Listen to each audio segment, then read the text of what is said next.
और कथा भागवत श्रवण करते हैं तो साप्ताहिक 9 दिन की कथा भागवत होती है, अधिक धन लगता है, सब कुछ करता है, लेकिन सत्यनारायण भगवान की कथा श्रवण करने में थोड़े ही समय में, थोड़े से धन में ये कथा पूरी श्रवण की जा सकती है। और इस काल में कहा जाता है ये सुर दुर्लभ है, सुर दुर्लभ, सुर दुर्लभ है। और इसको श्रवण करने के बाद में समस्त प्रकार के दुख हमारे दूर हो जाते हैं। ऐसी पावन कथा को आज हम सभी लोग श्रवण करने जा रहे हैं। पूरी भक्ति और पूरी श्रद्धा के साथ में इस कथा को श्रवण करेंगे और निश्चित रूप से श्री सत्यनारायण भगवान की कृपा होगी ही होगी, ऐसी भावना हम बनाएंगे। बोलिए श्री सत्यनारायण भगवान की जय। ओम नमो भगवते वासुदेवाय नमः। ओम वासनात् वासुदेवस्य वासितं भुवन् प्रियं सर्वभूतनिवासासि वासुदेवं नमोस्तुते। पूरी भक्ति और श्रद्धा के साथ में हम सभी लोग शांत बैठकर श्री सत्यनारायण भगवान की कथा को श्रवण करेंगे।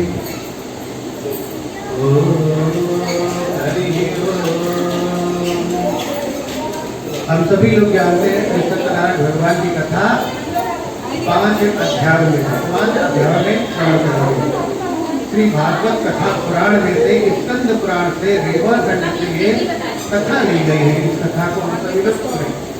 प्रथमो अध्यायः व्यास उवाच एकदा नैमिषारण्ये ऋषयः शौनकादया अपृच्छुर्मुनयः सर्वे सूतं पौराणिकं खलु। एक बार नैमिषारण्य जैसे पवित्र क्षेत्र में 88,000 ऋषि तपस्या किया करते थे। इसके लिए मनुष्य के कल्याण को स्वाध्याय, जप, तप, सत्संग आदि की व्यवस्था बनाए हुए थे। आने वाले समय में हो सकता है किसी को संकट आए, उसके संकट को दूर करने के लिए अपने अंदर शक्ति पैदा करना, तो ये ऋषियों का काम था।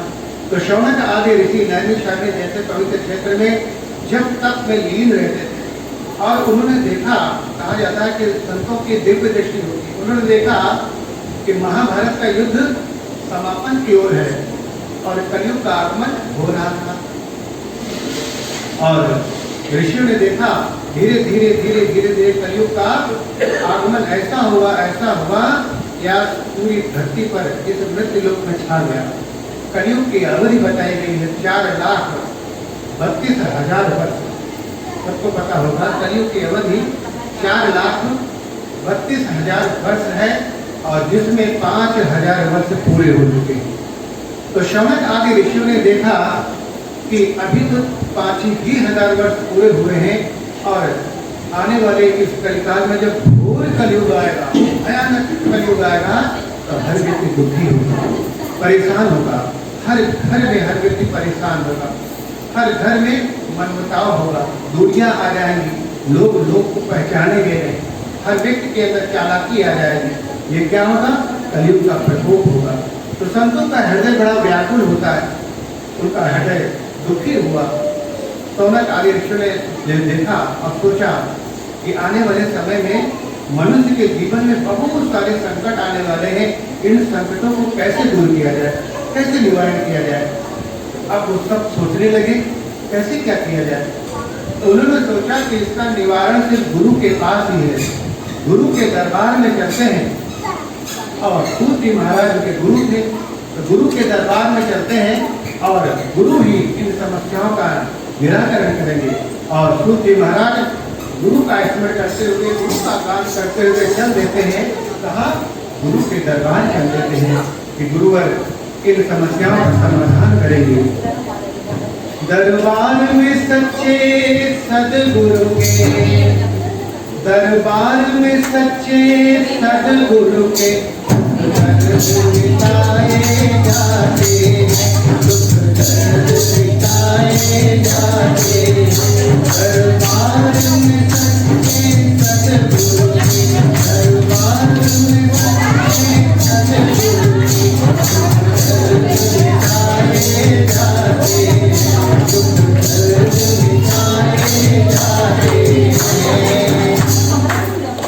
दुनिया के सताए लोग यहाँ, दुनिया के सताए लोग यहाँ सीने पे लगाए जाते, सीने पे लगाए जाते। दुनिया के सताए लोग यहाँ, दुनिया के सताए लोग यहाँ सीने पे लगाए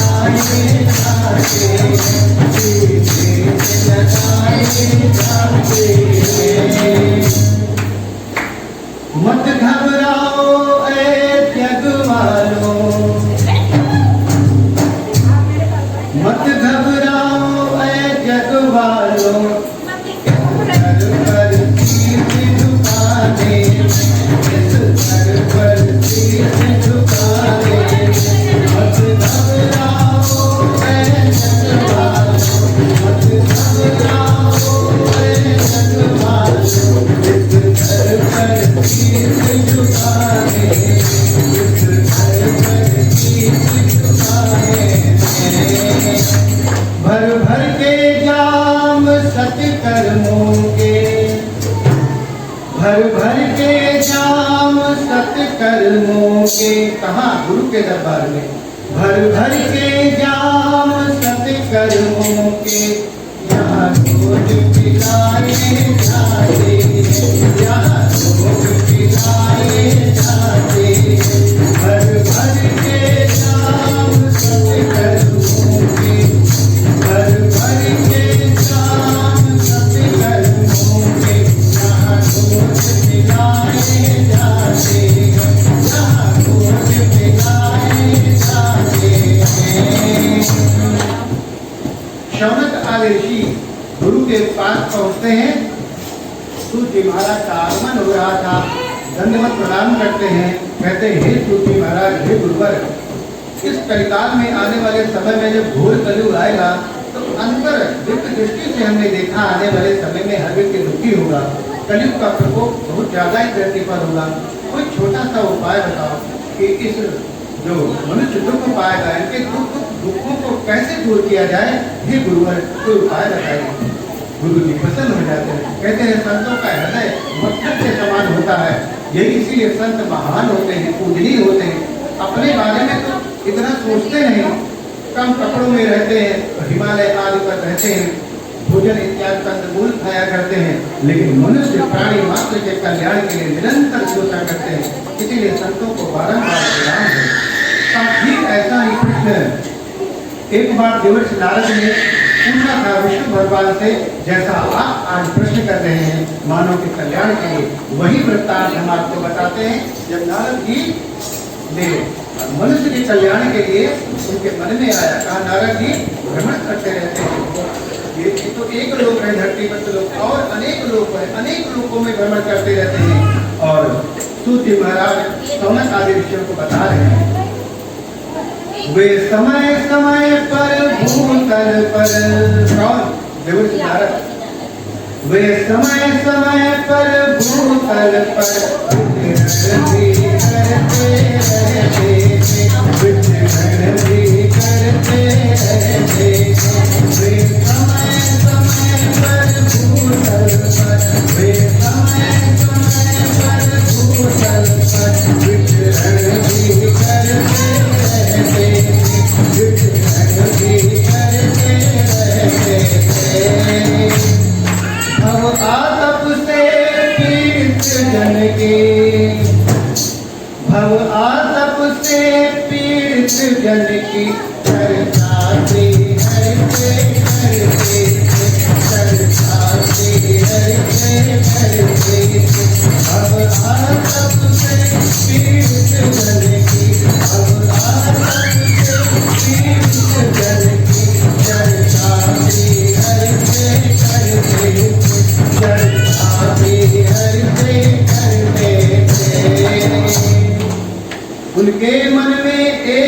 दिन, किसके? विवश नारद के मन में।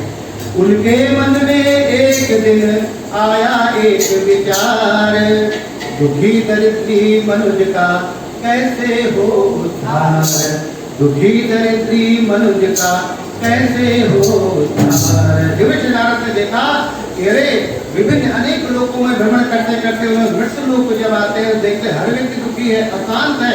आज आदमी आदमी को सुहाता नहीं है, आदमी आदमी को नहीं पसंद करता, पालतू पशु पर तो विश्वास करता है आदमी, लेकिन आदमी से विश्वास होता जा रहा।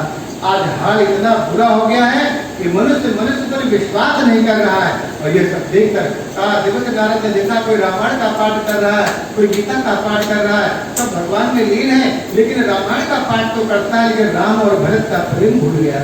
गीता का पाठ करता है, गीता का उद्देश्य भूल गया। यही कारण है, यही कलयुग है, यही कलयुग है और यही दुखों का कारण है। और चल देते हैं तो सीधे कहा कि अब इसका निराकरण कहाँ होगा? तो एक ही जगह है, कहाँ? हरि के धाम में है, वैकुंठ धाम में, श्री हरि के चरणों में यह उपाय है मनुष्य के कल्याण के लिए। तो दिव्य नारद चल देते हैं, दिव्य नारद विष्णु धाम चल देते हैं मनुष्य के कल्याण के लिए। कलयुग का जो प्रकोप है ये कैसे दूर हो, कैसे दूर हो और मनुष्य के जीवन में खुशियां कैसे वापस आ जाए, ये सब निवारण के लिए दिव्य नारद वैकुंठ धाम से हरि के पास चल देते हैं और नारायण नारायण का उद्घोष करते हुए सभी लोग नारायण का उद्घोष करेंगे। और कहा जाता है जब मुख से नारायण का उद्घोष करते हैं तो मुख पवित्र हो जाया करता है। सभी लोग पूरी भक्ति के साथ में नारायण का वाचन करें। और दिव्य नारद कहाँ चल देते हैं? विष्णु धाम की ओर। नारायण नारायण का उद्घोष करते हुए भजवन नारायण नारायण नारायण, भजवन नारायण नारायण नारायण, श्रीमन नारायण नारायण नारायण, श्रीमन नारायण नारायण नारायण, श्री नारायण नारायण नारायण, लक्ष्मी नारायण नारायण नारायण, भक्ति नारायण नारायण नारायण, भक्ति नारायण नारायण नारायण, सत्य नारायण नारायण नारायण, सत्य नारायण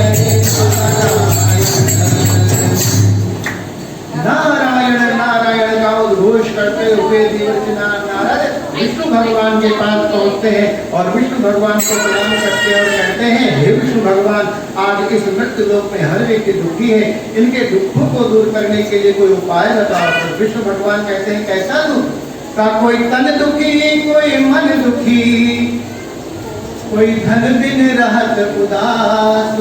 का कोई तन से दुखी है, उसके पास सब कुछ है, धन है, किसी के पास धन नहीं, धन के लिए दुखी है, धन नहीं है। हर व्यक्ति किसी के पास धन है तो उसका मन अच्छा नहीं है, किसी का मन अच्छा है, सब कुछ है तो धन नहीं है। थोड़ा थोड़ा का थोड़ा थोड़ा सब दुखी। आज इस कलयुग में थोड़ा थोड़ा सभी दुखी है। दुखी कौन? दुखी राम का भगवान का जो प्रेमी है, जो भगवत का सत्संग किया करता है, भगवत का भजन किया करता है, पूजा आदि में लगा रहता है, भगवत गीता का अध्ययन करता है और श्रेष्ठ ग्रंथों का अध्ययन करता है, आज के युग में वही सुखी है, वही सुखी है। तो कहा हे विष्णु भगवान कोई उपाय बताओ, मनुष्य के कष्टों को कैसे दूर किया जाए। तो विष्णु भगवान ने कहा कि इस कलिकाल में मनुष्य के दुखों को दूर करने के लिए एक ही उपाय है। कौन सा? कहा कि भागवत कथा सुनने के लिए बहुत रुपया लगेगा और समय भी लगेगा, और राम कथा के लिए भी समय लगेगा और रुपया भी लगेगा, अन्य अन्य कथाएं। लेकिन एक ऐसी कथा है इस समय कलयुग में जो थोड़े ही धन से और थोड़े ही समय में पूरा लाभ लिया जा सकता है। कौन सा है? का सत्यनारायण भगवान की कथा करके, विष्णु का ध्यान करके श्री सत्यनारायण भगवान की कथा को जो व्यक्ति इस कलयुग में श्रवण करेगा उसका जीवन धन्य हो जाएगा। तो कहा नारद जी ने कहा ठीक है, जान गए सत्यनारायण भगवान की कथा श्रवण करना है, उसका व्रत रहना है, लेकिन इसका कोई विधि विधान भी होगा। तो सारा विधि विधान बता देते हैं। केला का पत्ता, केला फल, दूध, दही, शहद, घी से अभिषेक करते हैं, पनीरी इत्यादि सबसे फल आदि मिष्ठान नैवेद्य का भोग लगाते हैं। ये इनका विधान है। और कोई बहुत सामर्थ्यवान व्यक्ति है, बहुत सारा किसी के पास धन है, तो श्री शालिग्राम भगवान को सोने का आसन दे। कोई कम सामर्थ्यवान है तो फूलों का आसन दे, और किसी के पास कुछ भी नहीं है तो हृदय आसन दे। संसार में सबसे बड़ा आसन हृदय आसन है। अब भगवान कहाँ विराजमान है? हृदय में। आत्मा परमात्मा, आत्मा में परमात्मा विराजमान है। जब कुछ नहीं होता है तो वो हृदय से ध्यान करने भगवान प्रसन्न हो जाते हैं। तो कहा ये भी हम जान गए, पूजा का भी विधान भी जान गए। और कहा इसको कोई मुहूर्त भी होगा श्री सत्यनारायण भगवान की कथा श्रवण करने का। हे विष्णु भगवान, मुहूर्त भी बताओ। जैसे विवाह आदि यज्ञोपवीत आदि संस्कार कराने के लिए हम मुहूर्त को देखते हैं, आप हमको मुहूर्त भी बता दो। तो विष्णु भगवान कहते हैं, जब याद आपकी आती है, जब याद आपकी आती है, मैं तेरे दर पर आता हूं। जब याद आपकी आती है, मैं तेरे दर पर आता हूं। मैं तेरे दर पर आता हूं। अपने दुख दुख का है ठाकुर, अपने दुख दुख का है ठाकुर, मैं रो तुम्हें जगाता हूँ। आपकी आती है, मैं तेरे दर पर आता हूँ। जब याद आपकी आती है, मैं तेरे दर पर आता हूँ। विष्णु भगवान ने नारद जी से कहा, जब भी हमारी याद आ जाए वही शुभ मुहूर्त हो जाता है। विष्णु रूप में जो भी हमको ध्यान कर लेगा वही शुभ मुहूर्त हो जाएगा। सत्यनारायण भगवान की कथा श्रवण करने के लिए कोई स्पेशल मुहूर्त नहीं बना। हर दिन अच्छा है। कथा श्रवण के करने हर तिथि शुभ है। बस भगवान का ध्यान करने वो दिन शुभ हो जाएगा। इसके लिए कोई विशेष मुहूर्त नहीं बनाया गया। कौन कह रहा है? विष्णु भगवान कह रहे हैं। किससे कह रहे हैं? नारद भगवान, नारद देव जी से कह रहे हैं। किम फलम किम विधानम जागृतम केने तद्व्रतम तत्सर्वं विश्राद गुरु ही तदा कार्यम कृतो प्रभु। हे विष्णु भगवान, आपने सारा विधान बता दिया, मुहूर्त बता दिया।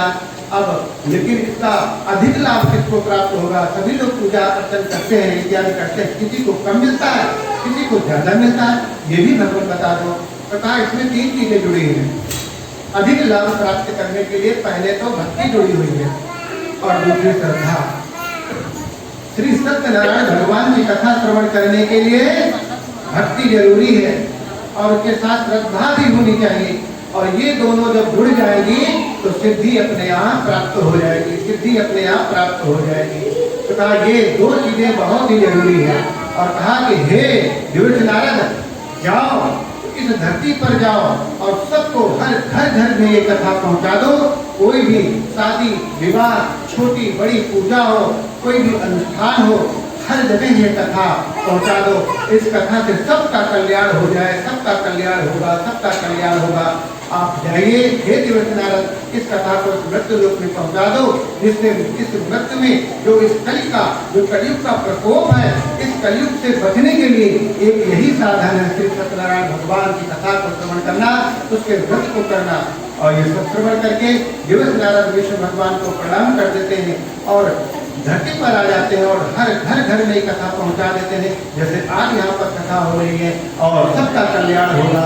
जो भी इस कथा को पूरी श्रद्धा और भक्ति के साथ सुनेगा, इस जन्म में तो उसके कष्ट दूर ही हो जाएंगे और जन्म जन्मांतर के जो कहा कष्ट है वो भी तो दूर हो जाएंगे। जो श्रवण करता है उसके जन्म जन्मांतर के दुख दूर हो जाते हैं, कष्ट दूर हो जाते हैं। और जो इस जन्म में तो सुख का भोग करता ही है और जब इस धरती को छोड़ कर जाएगा तो हरि के चरणों में स्थान प्राप्त करेगा, हरि के चरणों में स्थान प्राप्त करेगा और बंधु बांधवों के साथ साथ में इस कथा को श्रवण करें और कथा के प्रसाद को ग्रहण करें और निश्चित रूप से हर प्रकार की हमको मनोकामनाएं पूरी हो जाएंगी। सभी मनोकामनाएं पूरी करने वाला ये सत्यनारायण भगवान की कथा है। बोलिए श्री सत्यनारायण भगवान के। श्री स्कंद पुराणे रेवाखंडे श्री सत्यनारायण कथायां प्रथम अध्याय